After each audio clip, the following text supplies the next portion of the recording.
الله الرحمن الرحيم. ازيكم عاملين ايه؟ يا رب دايما تكونوا باحسن صحة وباحسن حال. ان شاء الله هنعمل مع بعض الفاصوليا من غير لحمة بشوربة الفراخ بس. عايزة اقول لكم طعمها وريحتها حلوين جدا جدا. يا رب تكونوا بتستفادوا من المحتوى اللي بقدمه لكم. ما تنسونيش باللايك والشير والاشتراك في القناة، ويلا بينا حالا نشوف الوصفة ازاي. بسم الله الرحمن الرحيم. دلوقتي عندي بصلايه اهو كبيره مخرطاها وحطيتها على شويه زيت. هبدا بقى كده اشوحها واحط عليها حته توم مفرومه انا شايلاها في الفريزر. هنا عندي توم مفروم انا شايلاه في الفريزر، طلعته اهو. هحط عليها، هزود لها التوم حلو. اول بقى ما تدبل بس هنبدا ننزل بشويه صلصه. دلوقتي دبلت شويه، هبدا انزل بشويه صلصه كده يعني اهي. لو ما بتحبيش الصلصه ما تحطهاش. هبدا انزل بيها كده دلوقتي. طبعا الصلصه عشان الحموضه بتاعتها ما تبانش في اي حاجه، تحط لها شويه سكر صغيرين. هفضل اقلبهم في بعض كده، هسيبها بس تغلي كده واقوم حاطه عليها نازله بالفاصوليا. انا مجهزه الفاصوليا ومخزناها في الفريزر. هبدا بقى انزل بيها على طول هنا اهي. بصوا غليت اهي الصلصه. لو انت بقى عندك لحمه وهتعمليها بيها تكوني سلقاها وتحطيها علشان خاطر تكون تستوي معاكي كويس في الطبيخ، وتحطيها وبعدين تضيفي معاها الشوربه. بعد كده تحطي اللحمه الاول تشوحيها فيها، تنزلي بعد كده بالفاصوليا معاها اهي كده. بقى هقلبها كده، بتخلي سواها يبقى اسرع. يعني انا هقلبها في البصله والصلصه، وبعد كده لسه برضو هضرب لها طماطم في الخلاط. وانا عندي شوربه فراخ هحطها عليها، انا عامله جنبها فراخ فمش هحط لها لحمه. يعني لو انت هتعملي لحمه وبتحبيها على الطبيخ تبقي تسلقي اللحمه الاول، لان اللحمه لازم تستوي كويس جدا، لان بيبقى فيه في الانسجه بتاعتها امراض وحاجات وحشه. يعني لما بتسوي اللحمه قوي كويس اي حاجه فيها بتموت. فايه بتبقى يعني ايه مفيده ومغذيه، ما تبقاش مضره. فلازم تسلقيها الاول وبعد كده تحطيها على الفاصوليا، لان الفاصوليا مش هتاخد وقت في التسويه. وبعد كده اضيفي لها الشوربه برضو، او لو بتحبي تحطيها جنبهم تعمليها بلسان عصفور او حاجه. دلوقتي بقى انا عندي هنا شوربه فراخ برضو فهحطها عليها. بس الاول هحط لها طماطم، هسيبها شويه اضرب الطماطم واحط عليها بصلايه وشويه توم يتضربوا كمان، واقوم حطاهم عليها وتكون هي دخلت في السوا. دلوقتي بعد ما ضربت الطماطم في الخلاط وحطيت عليها بصلايه، بعد ما ضربتها حطيت عليها بصلايه كمان اتضربت معاها ضربه، وهحط عليها التوم عندي مفروم فمش هحطه معاها بقى في الخلاط، هحطه هنا على طول اهو. يبقى انا كده حطيت بصل وتوم وشوحتهم، وحطيت بصل وتوم نيين كمان كده. هنقلبها على بعض كده، وبعد كده بقى ايه نحط لها الشوربه اللي عندي، شوربه فراخ.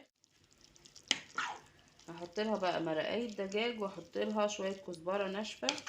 مش هحط لها الملح غير في الاخر، لان انا حاطه لها مرقايه وشوربه، والشوربه عليها ملح في الاخر خالص اما ادوق بقى طعمها عايزه ملح قد ايه. احط مرقايه اهي، كزبره ناشفه. هقلبهم بقى ببعض واغطيهم واسيبها تستوي على نار هاديه. حسيت ان هي عايزه شويه ميه ازود لها ميه علشان تستوي بيها كويس. هغطيها واسيبها على نار متوسطه كده، واسيبها لحد ما تستوي وارجع لكم تاني. طبعا كل شويه هبص عليها علشان خاطر ممكن الاقيها محتاجه ميه ازودها. انا قلبتها لقيتها لسه ما استوتش. بصوا، فقمت ايه زودت لها شويه شوربه وسبتها تكمل سواها. دلوقتي خلاص استوت وظبطت الملح بتاعها، هنقدمها بقى.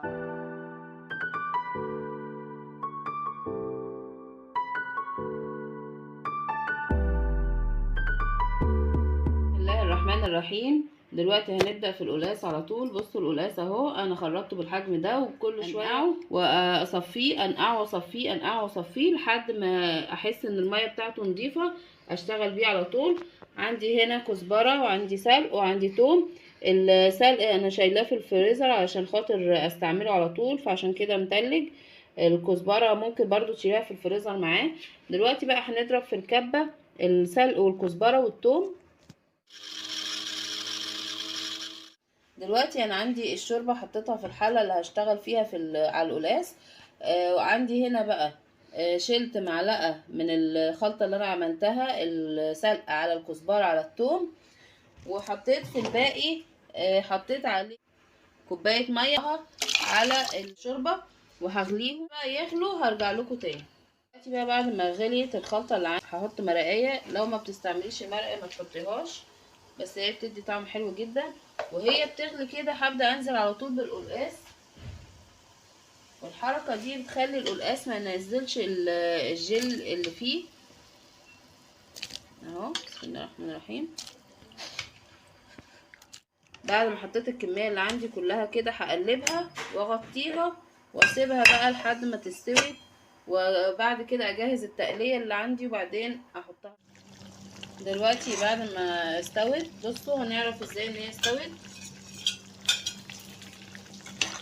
هناخده كده اهي واحده اهي اهي استوت كويس اهي كده بقى خلاص. هنبدا بقى نجهز التقليه. دلوقتي بقى الكزبره على السلق على الثوم هبدا احمرهم. اول ما يحمروا هرجع تاني نشوفوا هنعملوا ايه. دلوقتي زي ما انتم شايفين بقى لونها وصل ازاي. دلوقتي بقى هطفي عليها على طول واحطها على القلقاس اللي استوى.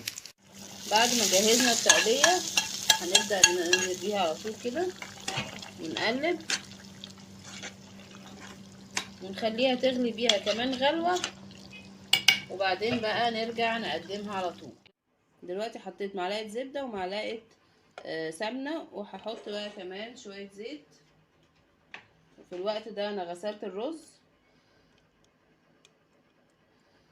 اول ما يسيحوا كلهم على بعض كده هنزل بالرز المغسول. دلوقتي بعد ما سمنه على الزبده على الزيت، وممكن تحطي سمنه على زيت بس، هبدا انزل بالرز المغسول.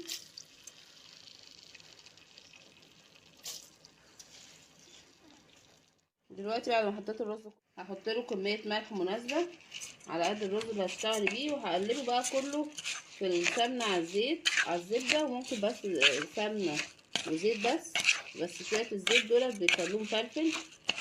هنقلبه بقى كله كده علشان يتغلف بالسمنه. لما بيتغلف كده بيطلع معانا مفلفل، والميه بتاعته طبعا تكون مظبوطه. انا هغطيه بالميه وهدي عليه النار يستوي براحته. دلوقتي هغطيه بالميه، هزود له كمان شويه ميه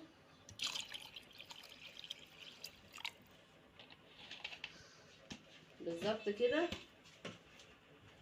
هغطيه بقى واسيبه على نار هاديه، وكل شويه ابص عليه لو حسيت ان هو استوى عايز شويه ميه ابقى ازود له في الاخر. دلوقتي الرز استوى عندنا. بصوا بقى الرز مفرفر ازاي زي الفل، وريحته طالعه حلوه جدا جدا. يا رب يعجبكم الفيديو وتستفادوا منه. ما تنسونيش باللايك والشير والاشتراك في القناه، وشكرا والسلام عليكم ورحمه الله.